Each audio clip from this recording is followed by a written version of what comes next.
आज आम ओडिशार केतेटी स्थानर भिन्न भिन्न ना सबू जानिबा जहाकू अन्य नाम रे डका जाई थाए। ओडिशार काशी भुवनेश्वर को कहा जाई थाए। ओडिशार शंख क्षेत्र पुरी को कहा जाए। ओडिशार गदा क्षेत्र जाजपुर को कहा गला बेले ओडिशार अर्क क्षेत्र कोणार्क को कहा जाई थाए। ओडिशार तुलसी क्षेत्र केन्द्रापड़ा को कहा जाए। ओडिशार स्वर्ण क्षेत्र महांगा को कहा जाए। ओडिशार काश्मीर दारिंगबाड़ी को कहा जाई थाए। ओडिशार गंगा महानदी को कहा जाई थाए।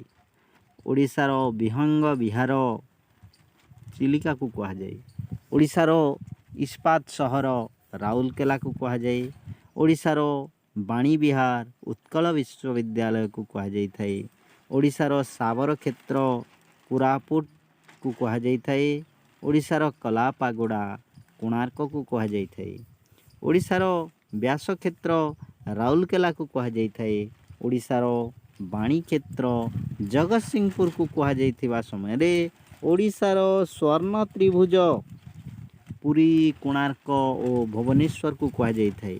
चैनल टी भल लागिथिले निश्चित भाव रे सब्सक्राइब करि नियंतु ओ बेल आइकन उपरे टच करी आमर प्रथम अपलोड होइथिबा वीडियो गुडी को पाइबा पाई आपण निश्चित भाव रे बेल आइकन उपरे टच करि नियंतु।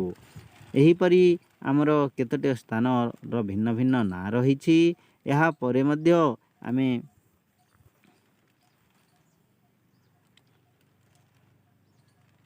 ओडिशार कैलाश कपिलास पर्वत को कहा गला बेले ओडिशार भंज विहार ब्रह्मपुर विश्वविद्यालय कहा जाए। ओडिशार भातहांडी बालेश्वर